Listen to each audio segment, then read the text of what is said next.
उद्या दिल्ली येथे होणाऱ्या काँग्रेस जनता पार्टीच्या आंदोलनाला महाराष्ट्र बहुजन आघाडीने पाठिंबा दिला आहे।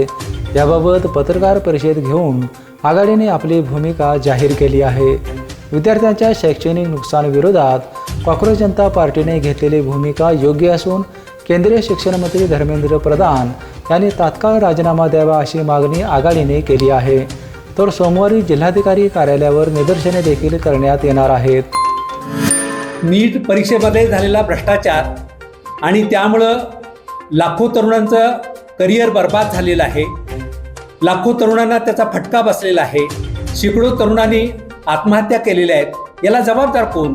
तर याला जबाबदार सरकार आहे, शिक्षण खातं आहे, शिक्षण मंत्री आहे। परंतु शिक्षण मंत्री त्याची जबाबदारी स्वीकारत नाही आणि म्हणून ते त्यांना जाब विचारण्यासाठी उद्या काँग्रेस जनता पार्टीचे लाखो तरुण जंतर मंतर या ठिकाणी जमत आहेत आणि धर्मेंद्र प्रधान यांचा राजीनामा घेण्यासाठी जे आंदोलन करतायत या आंदोलनाला कोल्हापुरातून महाराष्ट्र बहुजन आघाडीच्या वतीनं जाहीर पाठिंबा देण्यासाठी आम्ही या ठिकाणी जमलेलो आहोत। आम्ही सोमवारी जिल्हाधिकाऱ्यांच्या समोर निदर्शन करणार आहोत। उद्या सुट्टी असल्यामुळे आम्ही ते करू शकत नाही, म्हणून येत्या सोमवारी आम्ही जिल्हाधिकारी कार्यालयासमोर निदर्शनं करणार आहोत आणि धर्मेंद्र प्रधान यांचा कसल्याही परिस्थितीत सरकारनं राजीनामा घेतलाच पाहिजे, ते त्या पदावरून हटलेच पाहिजेत, अशा प्रकारची आमची भूमिका आहे। यावेळी उपाध्यक्ष प्रमोद हुपरीकर, प्रकाश होलसवार, सुरेश जत्रातकर, जिल्हाध्यक्ष राजेंद्र कांबळे आदी पदाधिकारी उपस्थित होते।